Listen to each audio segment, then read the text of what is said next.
We would like to thank the organizers for giving us the opportunity to present our work on gRNA design using CRISPR-on. This presentation is done by myself and my colleague Julia Corsi. So just briefly, CRISPR-Cas9 enzyme sequesters a gRNA sequence of which a part is a so-called spacer sequence of 20 nucleotides. The spacer sequence is chosen to be complementary to a stretch in the genome anchored by a protospacer adjacent motif PAM sequence of 3 nucleotides, of which NGG typically leads to cleavage with the highest efficiency.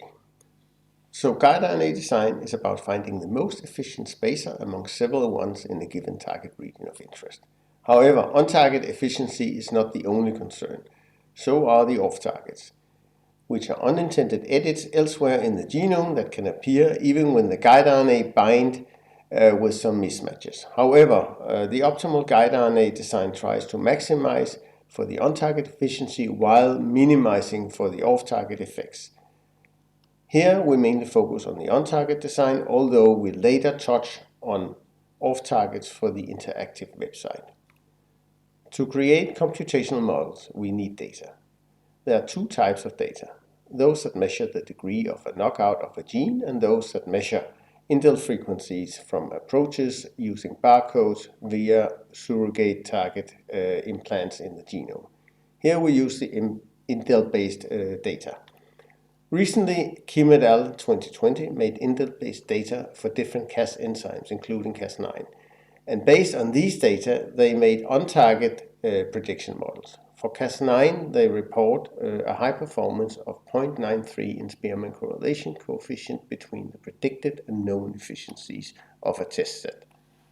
However, when we look deeper into the reported performance and take each of the 16 possible PAMs of ends followed by any combination of 2 nucleotides and match up with the data that actually have efficiencies, we see a different picture. When we only focus in on gRNAs with PAMs that have increasing efficiency, we see that the performance starts to drop. And when we only have NGD PAMs, the performance is around 0.7 in correlation coefficient, a well-known semi-upper bound for many machine learning methods. With the goal of complementing existing data, we teamed up with the Lou Lab, who generated 10 to 11,000 new data points using the SureSeq approach, in which a whole construct of a gRNA promoter target is inserted into a cell to measure the indel frequencies. We found that the resulting data correlated well with existing data, in particular those from Kim 2019 and Wang 2019. Recently, SureSeq has also been applied to generate off-target data, which we expect to come out in Nature Communications shortly. When comparing the 3 datasets, Wang, Kim, and SureSeq, we found that the Wang data are highly skewed towards high indel frequencies, and we decided to make the first method based only on Kim 2019 and SureSeq, which we put on the same scale through a linear fit. This resulted in around 24,000 data points, which we divided into 6 parts, where 1 were kept as an independent data set and the others were kept or used in a 5-fold cross-validation. Importantly, we ensured that more similar gRNAs with up to 4 nucleotide differences were grouped together, while those with more than 4 nucleotide differences to all other guides were randomly placed among the other groups. With that, we constructed a standard deep learning model, however complemented by a single parameter, namely the resulting binding energy delta GB of the gRNA binding with the DNA, which we originally developed in off-target analysis. Delta GB has a positive effect on the prediction ability. In reporting the performance in not only our own dataset but also data made for other methods, we find that CRISPR-on yield the highest performance. In comparison, we ensured that there were no overlap the 4 nucleotide criteria between what the different methods were trained on and what they are evaluated on.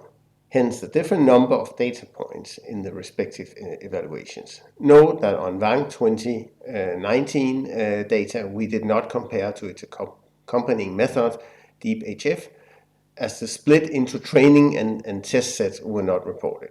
Finally, the KIM 2020 dataset was not used in our modeling as we saw that this dataset was incompatible with others. While the deep Cas9 variance models trained on KIM 2020 was not performing well on other datasets, models trained on other datasets were not performing well on the KIM 2020 data. The field of CRISPR is continuously evolving, and as novel methods and datasets appear, we update our work to compare to new models and to integrate additional data into CRISPRon. Just a few days ago, a new method called the Deep Crystal was published in Bioinformatics. This method is actually going to be the topic of another presentation in this session. Deep Crystal comprises a set of models pre-trained on the large-scale dataset of Wang, which includes more than 50,000 indel frequency measurements, and refined by transfer learning on target datasets. These target datasets are smaller and include not only efficiencies measured on surrogate targets, like in the case of the CHARI dataset, but also loss of function data, such as the HART dataset and the Deutsch 2016 dataset. To our understanding, the authors tested respectively each model on held-out portions of the same datasets that were used for training during the transfer learning.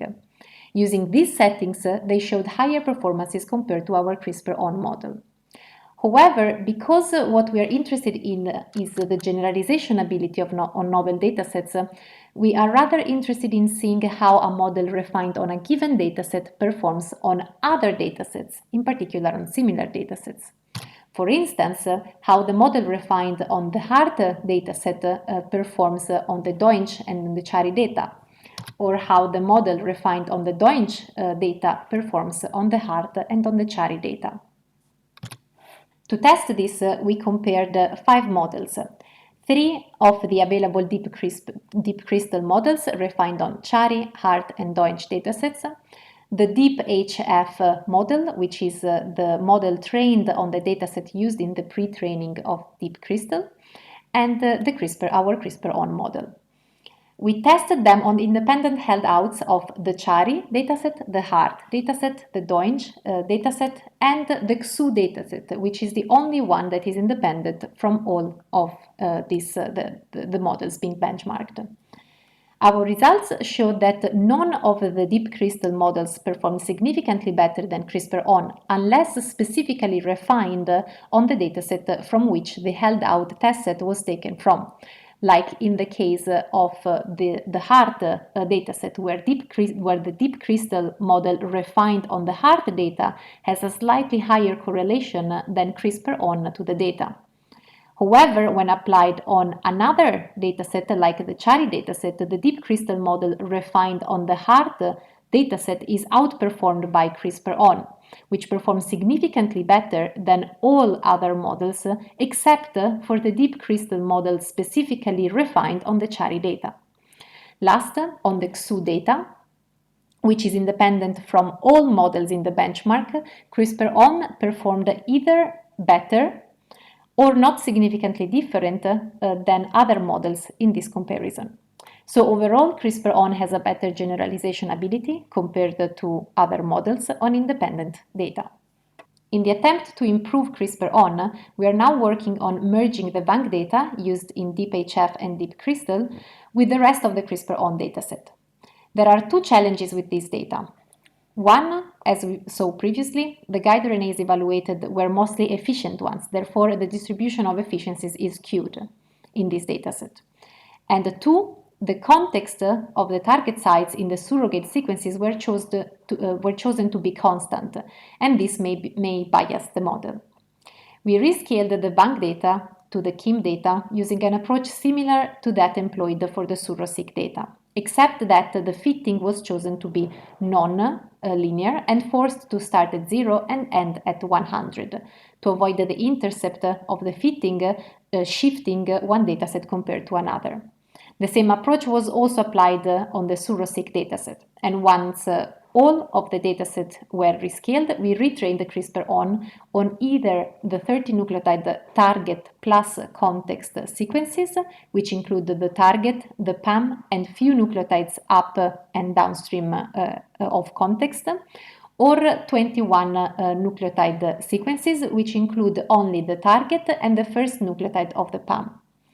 These new models were compared to the original CRISPR-on, but except for the test dataset of XU, in which the model including the bank data and trained on 30 nucleotide sequences performed slightly better than CRISPR-on, no significant improvement was observed on the test sets. We developed a web server for the design of gRNAs that uses CRISPR-on to identify gRNAs with maximum efficiency and CRISPRoff to find which efficient gRNAs have minimum off-target potential.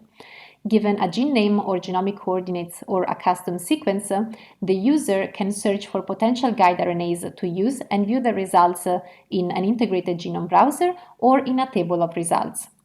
As the off-target potential, which is reflected in a specificity score, is computationally expensive to get, this is not computed by default, and the user can select the top efficient and suitable gRNAs for a given editing task by clicking a box next to them and submit them for off-target assessment. And upon reloading the page, the specificity results are also shown. The CRISPR-on and the CRISPR-off models are both available at RTH Resources CRISPR, where you can also find our new tool, CRISPR-Roots, which is a pipeline for the analysis of RNA-seq data coming from CRISPR-Cas9 experiments, and that performs on-target and off-target assessment directly from the RNA-seq reads. If you want to know more about CRISPR binding, don't miss our poster, Binding and Sliding of the CRISPR-Cas9 gRNA complex, in which we go deep into the mechanisms of gRNA target binding, also in the presence of bulges, and Cas9 PAM recognition.